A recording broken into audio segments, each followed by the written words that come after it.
On warm summer nights, the city of Orlando often hums with life.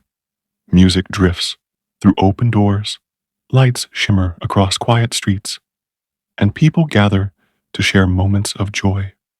In June of 2016, one such night began, like many others, filled with laughter, music, and dancing.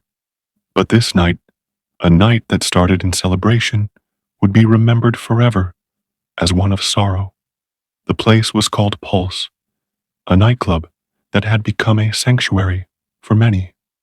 It was a space where people felt safe, loved, and free. And it was here that a tragedy unfolded, one that would ripple far beyond the walls of the club, touching hearts across the world.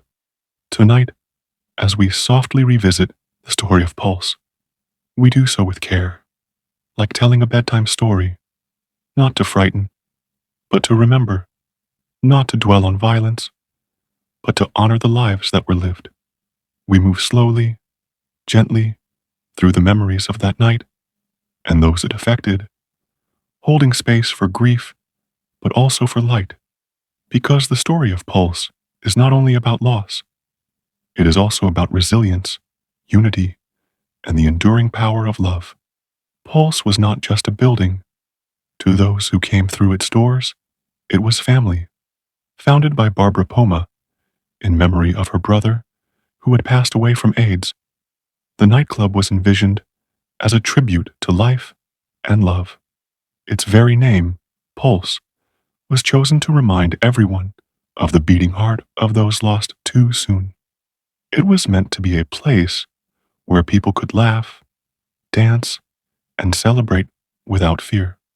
For the LGBTQ+ community in Orlando, it was more than a club. It was a safe space in a world where acceptance was not always guaranteed.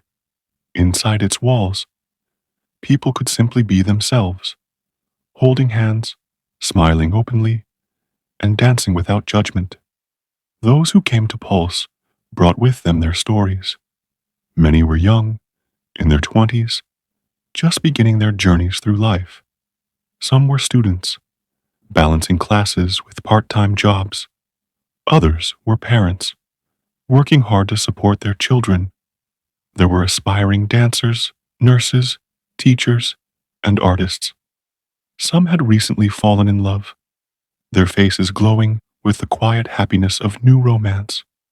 Others were longtime friends who came week after week to enjoy each other's company. Each person had dreams, laughter, and memories. Each one was someone's child, someone's friend, someone's beloved.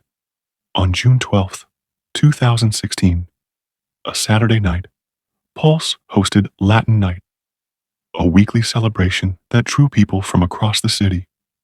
The music was lively, the rhythm contagious, and the energy warm.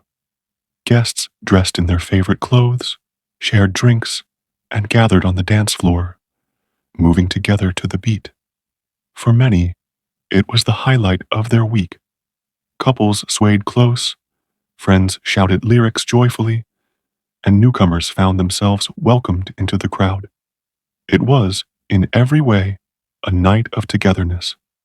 Yet, as midnight passed, the joy inside was met by darkness outside. A man, carrying anger and weapons, approached the club. Without warning, the celebration was shattered. What had been laughter and music turned to chaos and fear. In those terrible moments, 49 lives were taken. 53 others were wounded. Families who had gone to bed peacefully that evening would wake to phone calls that no parent, no sibling, no friend should ever receive. The details of that night are painful, and so we will not linger on them. What matters most is the stillness that followed, the silence where music once played, and the heartbreaking truth that so many lives were cut short.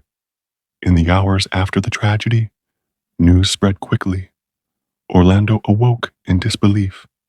Across the country and the world, people asked why. Who was the man who had brought violence into a place of joy. Investigators began their work immediately, tracing his actions, searching for motives. At first, there were questions of terrorism.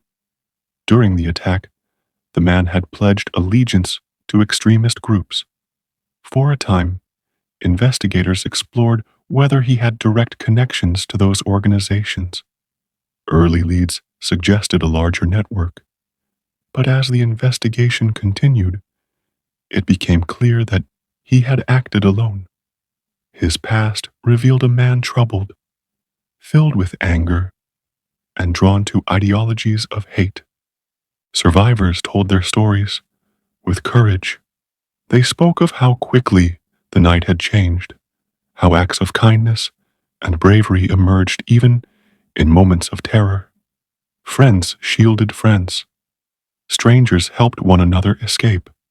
Many recalled the sound of music, followed by silence, and then the determination to survive. Their voices were heavy with grief, but steady with strength. Through them, the world learned not just about tragedy, but about resilience. The breakthrough moment in the investigation was not a single discovery, but rather a realization that this act of violence was not just an attack on individuals, but on a community. It was an attempt to silence love, joy, and identity. But instead of silence, what followed was an outpouring of compassion. Vigils were held around the world. In Orlando, thousands gathered in front of the Dr. Phillips Center for the Performing Arts, candles in hand, their flames flickering in the night. Names of the victims were read aloud. Each name carried a story, a life, a legacy. The crowd stood in stillness, united in grief but also in love. Cities across the globe lit their landmarks in rainbow colors. From New York to Paris, from London to Sydney, skylines glowed as a tribute to those lost. People who had never set foot in Orlando wept, sent letters, and prayed for healing. Strangers became allies. The LGBTQ plus community, though shaken, found new strength in unity. The world chose to remember not just the horror of the night, but the beauty of the lives that were lived. Justice, in the legal sense, was swift. The man responsible was killed during the police response that same night. But true justice was harder to define. No act of law could bring back the laughter of the 49 souls. No sentence could fill the emptiness left in families' hearts. Instead, justice became something softer, something carried in memory and action. It became the memorials created, the scholarships funded, the conversations started. It became the ongoing fight for acceptance, for equality, and for safety. The victims, though gone, were not forgotten. Each one left behind a story.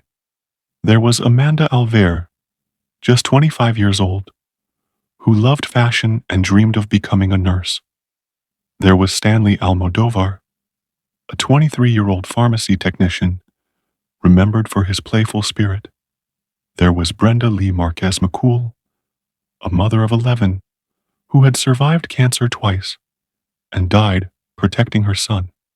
There was Eddie Justice, who sent loving text messages to his mother in his final moments.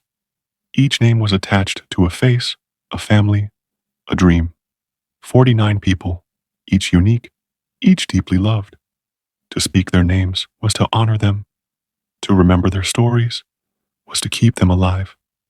Over time, Orlando began to heal, though healing did not mean forgetting. At the Pulse site, a memorial grew. People left flowers, letters, photographs, and rainbow flags. The walls became covered in messages of love, written in every language. Plans were made for a permanent memorial and museum, a place where future generations could come to learn and to remember. Barbara Poma, the club's founder, promised that Pulse would remain a place of healing and love, even in its absence as a nightclub. For the families, healing was a long journey. Birthdays came and went without their children. Holidays felt emptier, but many chose to honor their loved ones by continuing their dreams. Scholarships were created in their names. Charities were formed.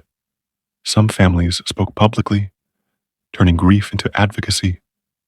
Others held quiet memorials, choosing silence and prayer. Each found their own way to keep memory alive. For survivors, life moved forward with scars, both visible and unseen.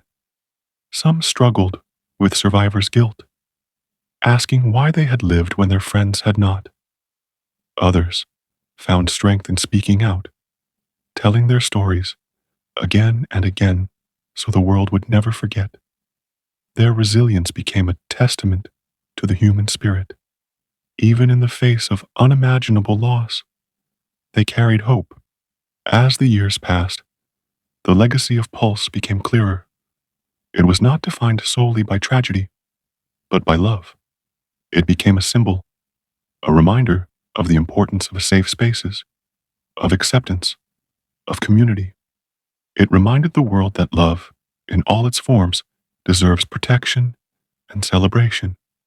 The LGBTQ plus community, though wounded, grew stronger. Pride events that year were filled with tributes to Orlando. Rainbow flags waved higher, held with even more determination. The message was clear. Love will always outshine hate. And so, as we close this gentle telling of the Pulse story, we do so with reflection. Yes, it was a night of sorrow, but it was also a night that revealed the resilience of humanity. The lives lost were not defined by their final moments, but by the joy, the laughter, the dreams they carried.